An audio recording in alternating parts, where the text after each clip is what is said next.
Bonsoir, j'espère que vous allez bien et que vous avez eu un excellent dimanche. En tout cas, pour moi, elle a été assez reposante. Nous allons clôturer ce soir avec notre série de décryptage de notre loi des finances 2025 pour la République du Cameroun. Alors, dans les 12 épisodes disponibles sur la chaîne, nous avons abordé différentes thématiques dont nous avons eu le temps de décrypter et permettre aux personnes qui ne sont pas du domaine de comprendre certaines expressions, certains termes assez techniques. Aujourd'hui, nous allons donc boucler avec cette série de décryptage en nous appuyant sur un nouveau thème qui sera relativement aux contribuables des personnes qui ne sont pas des entreprises, donc des personnes dites physiques en termes fiscal. Donc, nous allons voir le programme de régularisation fiscale volontaire. Nous avons vu différentes thématiques et ce programme est un programme qui soit rentré en vigueur d'après la loi des finances 2024 et que nous dit la loi des finances 2025 y relative. Donc, d'après cette loi, le législateur nous dit, alors, les dispositions du programme de régularisation volontaire.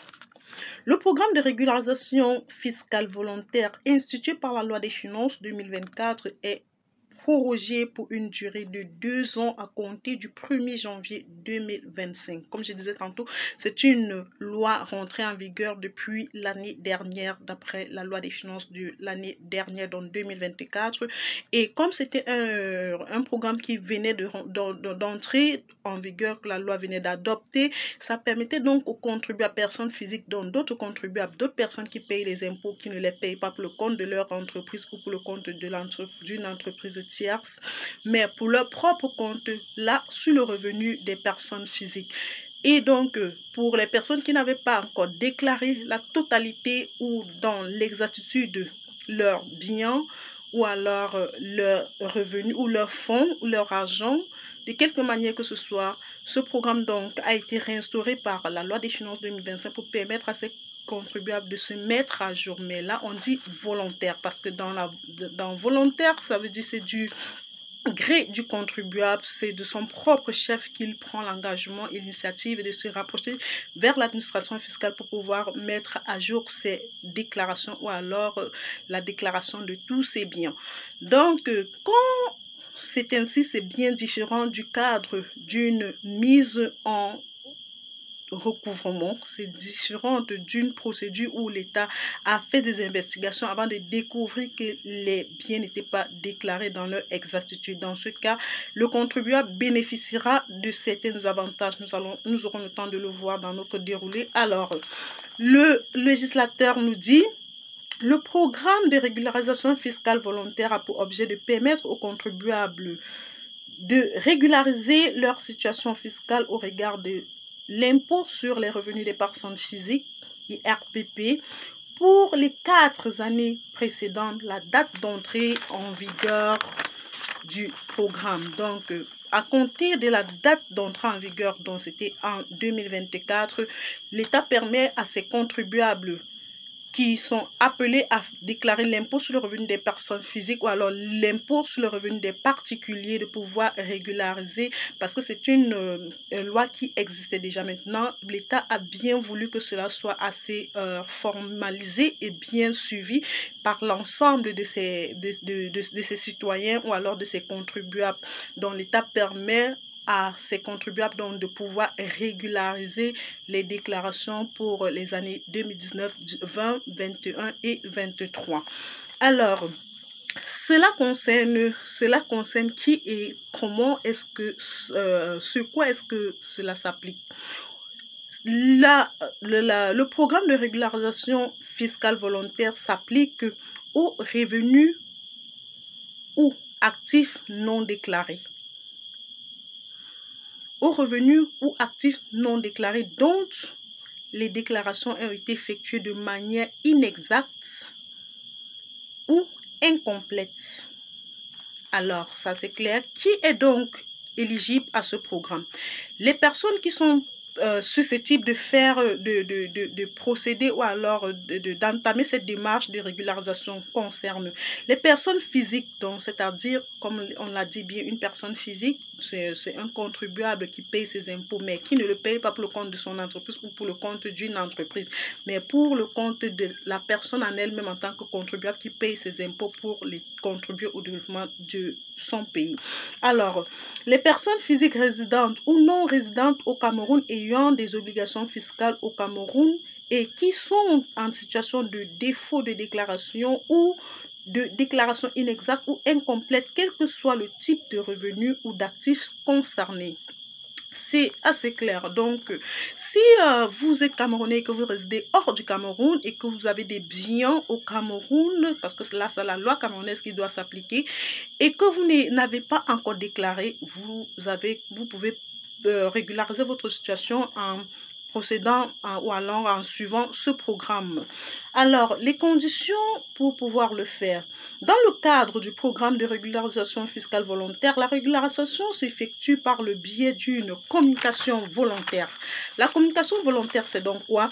Elle consiste à déclarer auprès de l'administration fiscale des fonds ou actifs non déclarés ou déclarés de manière inexacte conformément aux dispositions de la législation fiscale en vigueur. Ça, c'est clair.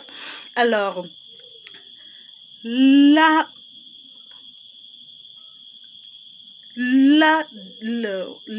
encore, il faut le préciser. Le programme de régularisation fiscale volontaire doit être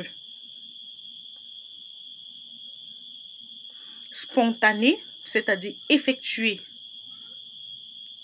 à la propre initiative du contribuable, sans que l'État n'ait à avoir procédé à une procédure de recouvrement forcé quelconque, donc avis de mise en recouvrement ou donc investigation, etc. Elle doit être spontanée, elle doit être sincère, c'est-à-dire effectuée de bonne foi en fournissant les informations exactes et complètes sur les biens déclarés. Effectuée dans les délais et selon les modalités fixées par l'administration fiscale. Alors, lorsque vous procédez à votre régularisation fiscale volontaire, qu'est-ce que vous en bénéficiez, les avantages, les effets que cela pourra en produire ou alors les conséquences de cet acte que le contribuable émet de son propre chef. La régularisation dans le cadre du programme de régularisation fiscale volontaire entraîne l'immunité contre les poursuites pénales pour les infractions fiscales relatives aux fonds ou actifs déclarés. Donc, sur les biens sur lesquels vous avez procédé à votre déclaration volontaire, l'État ne peut plus vous poursuivre ou bien vous adresser un quelconque avis ou alors vous intenter une action en justice pour mise à jour de vos déclarations. Voilà le premier avantage. Deuxième chose, une remise de 80% des intérêts de retard ou de pénalités afférentes aux impôts dus sur les fonds ou actifs régularisés. Donc, vous savez, généralement, nous l'avons vu dans les épisodes précédemment abordés et disponibles sur la chaîne, généralement, quand le contribuable est en retard dans ses déclarations et que l'État lui adresse un avis de mise en recouvrement ou bien l'interpelle pour pouvoir effectuer ces déclarations-là, il y a des pénalités ou alors des amendes que le contribuable est appelé à déclarer, à payer, autant pour moi, à payer. Alors, dans le cadre du programme de régularisation fiscale volontaire, l'État nous dit, sur les pénalités, à supposer que vous avez une pénalité d'1 million de francs à payer sur vos déclarations du fait que vous l'avez fait en retard, l'État vous dit que vous bénéficiez de 80%. Donc, si c'était 1 million, vous devez payer seulement 200 000 francs. Voilà le premier avantage. Voilà le deuxième avantage, autant pour moi. Troisième avantage, la possibilité d'obtenir un échéancier de paiement des impôts dus sur une durée ou une période maximale d'1 an. Donc, sur ces 200 000 francs, vous avez encore la possibilité de segmenter vos paiements en disant à l'État, je n'ai pas assez de moyens, je n'ai pas assez de liquidités à date, donc je me propose de payer sur le premier trimestre, sur le premier semestre ou alors sur les 12 mois de l'année à hauteur de tel montant, de telle fraction de montant jusqu'à ce que la totalité de ces déclarations soit effective. Ça, c'était le troisième avantage. Le législateur nous dit, l'administration fiscale délivre aux contribuables un certificat de régularisation attestant de la régularisation de sa situation fiscale pour la période concernée par la régularisation. Donc, lorsque le contribuable entame cette procédure, l'État lui offre ce document dont nous venons de voir pour lui permettre d'être à jour et pouvoir générer l'ensemble de ces documents fiscaux pour tous ses besoins avec l'accord de l'État ou alors avec l'accord de l'administration fiscale. Alors, donc, les dispositions diverses et transitaires, nous allons clôturer et effectivement conclure par cela.